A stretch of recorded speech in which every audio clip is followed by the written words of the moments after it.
¿Qué tal? Muy buenos días, bendiciones a todos. Bueno, como era de esperar, los videos han suscitado toda una clase de controversias porque ciertamente hay muchas personas que han tomado una fe, han comenzado a buscar a Dios, pero sin embargo no conocen doctrina y es esto un grave error. E incluso hay muchos que son siervos de Dios, que predican la palabra hace mucho tiempo, pero que no conocen doctrina, no leen las Escrituras. Esta es una falencia que estamos viendo a lo largo de toda Latinoamérica. Entonces, nos aferramos a tradiciones, nos aferramos a costumbres de hombres y luego cuando alguien nos muestra a través de la Escritura el error, atinamos solamente a dar pareceres personales, a dar perspectivas humanas y a tomar quizás algún versículo fuera de contexto sin analizar toda la estructura de Dios. La enseñanza del matrimonio ha sido bastante fácil de entender, bastante simple, quizás sí ha sido convulsionante por el tema de que hay muchos que estaban siendo obligados a casarse, aún después de estar 20 años de casados, 30 años de casados. Voy a responder algunas inquietudes que tuvieron, por eso es que dejé la serie abierta a propósito, porque seguramente van a venir nuevas preguntas o dudas o incluso versículos que puedan atacar directamente la parte doctrinal. Sin embargo, había alguien que decía, por ejemplo, entonces esto significa que no debemos casarnos por las leyes, que usted está enseñando que no debemos casarnos por las leyes no son de Dios, o qué es lo que debemos hacer, o no hay que hacer ceremonia religiosa, entonces usted está a favor del concubinato. Bueno, vamos a empezar de nuevo y voy a hacer un pequeño resumen porque sé que lamentablemente hay muchas personas que son nuevas y no es el problema ser nuevo, el problema es que ser nuevo a veces implica el hecho de que la persona piensa que por ser nuevo no tiene que leer la Escritura. Al contrario, tiene que leer más. Yo cuando era nuevo leía las Escrituras 5, 4, 3, 6 horas por día, lo que pudiese, lo que me diese mientras estudiaba en la universidad. Entonces, ahora es importante saber que tenemos que leer. Los versículos que están en pantalla proveen información adicional. Les recuerdo, los versículos que están en pantalla proveen información adicional. No es información que está específicamente en el video, sino que refuerza e incluso amplía el conocimiento del tema que estamos tratando. Entonces, vamos a hacer un pequeño resumen, incluso tocar algunos temas que no hemos tocado antes. Si alguien pregunta, ¿las leyes hay que respetarlas? La respuesta es sí y no. Alguno también dirá, esto, usted tendría que hacer otro video al respecto. Claro que haré otro video al respecto, pero alguno dirá, pero en este caso, en el caso del matrimonio, está bien, cuando se prohíbe predicar la palabra, por ejemplo, entendemos que no se tienen que respetar las leyes porque los mismos discípulos quebrantaron la ley. Jesús también estaba en contra de lo establecido, y la ley la ponen los hombres. Recordemos que la esclavitud fue legal hasta no hace mucho tiempo. Recordemos que era legal golpear a las mujeres, apedrear a las mujeres. Bueno, era legal tirar a los cristianos en el circo romano, era legal la Inquisición. Como fue legal, la legalidad es simplemente las leyes establecidas por los hombres, pero en muchos casos son leyes terribles, atroces, y la historia está llena de ellas. Bueno, vamos a tratar de hacer un pequeño resumen para que la gente no quede confundida diciendo cómo es esto de la legalidad. Igual vamos a ampliar y vamos a hacer un tema específicamente a las leyes y la vida cristiana. Ahora alguno dirá, ¿usted hay que vivir dentro de las leyes? Por supuesto que sí, lo más ajustado a las leyes posibles. Es decir, pero cuando las leyes vayan contrario a Dios, por ejemplo, hoy el matrimonio homosexual es legal, entonces ¿qué quiere decir? ¿Que es de Dios? Este es el error que mucha gente confunde, pone las leyes por arriba de Dios. El Señor le dijo a Pilato, ninguna autoridad tendría sobre mí si no te hubiese sido dado de lo alto. Es decir, entonces tenemos que entender que Dios está más allá de todo y que hay leyes que no podemos respetar ni no podemos ajustarnos. De hecho, hay mucha gente hoy en nuestro país, al igual que en muchos países, se está obligando a los niños a hormonizarse, los niños que dicen que se sienten de otro sexo. Entonces, hay gente que con estas leyes, bueno, Hitler persiguió a los judíos con un marco legal, no era que no tenía un marco legal, tenía un marco legal dentro de la persecución y mató a 4 o 5 millones de judíos, es decir, la historia está repleta de estos casos y hoy estamos viendo si vamos a ajustarnos estrictamente a las leyes, entonces nosotros como siervos de Dios tenemos que decir que el matrimonio homosexual es de Dios. Y si decimos que no es de Dios, estamos en contra de las leyes. Entonces pónganse de acuerdo. Yo sé que hay mucha gente inmadura en la fe, pero lo que a veces nos hace perder mucho el tiempo es que la gente inmadura en la fe pregunta cosas básicas y tal vez sin leer la Escritura. Entonces, primero, y además luego no es que pregunta para aprender, pregunta para enseñar. No hay problema en responder preguntas para aprender. El asunto es que hay gente que pretende hacer preguntas como quien está enseñando y confunde a otras personas nuevas que también quizás se les cruzó el mismo pensamiento por la mente. Entonces, esta clase de estudios, si bien son profundos en cuanto a la doctrina, tratamos de hacerlo lo más fácil como para que la gente los pueda explicar. Ahora hablaremos un poquito de este tema, pero no nos vayamos, vamos a hablar un poquito de las leyes. Sabemos entonces que la ley hay que cumplirla, dada al César lo que es de César y a Dios lo que es de Dios, siempre y cuando se ajusten a los mandatos de Dios y a la palabra, a las Sagradas Escrituras.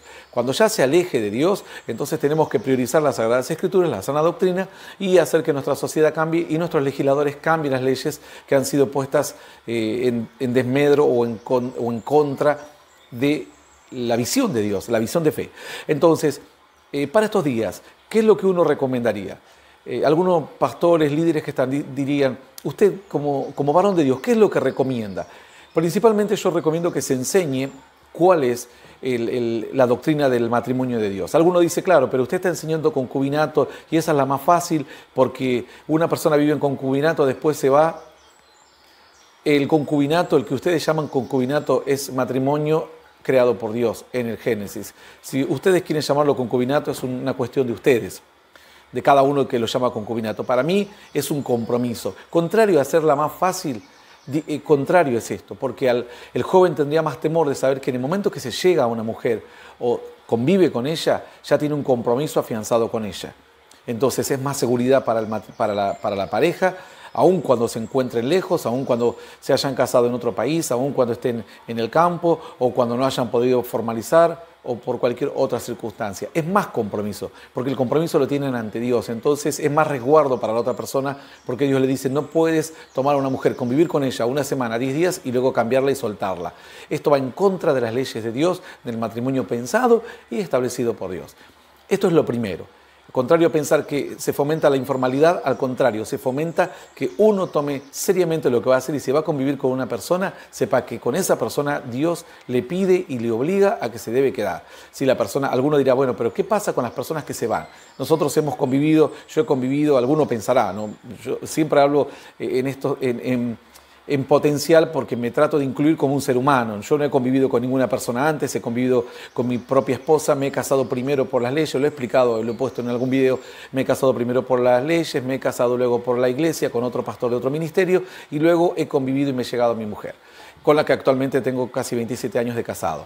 3 hijos y demás. Bueno, lo he puesto ahí porque algunos decían, usted todo se está juntado y usted se justifica porque está juntado.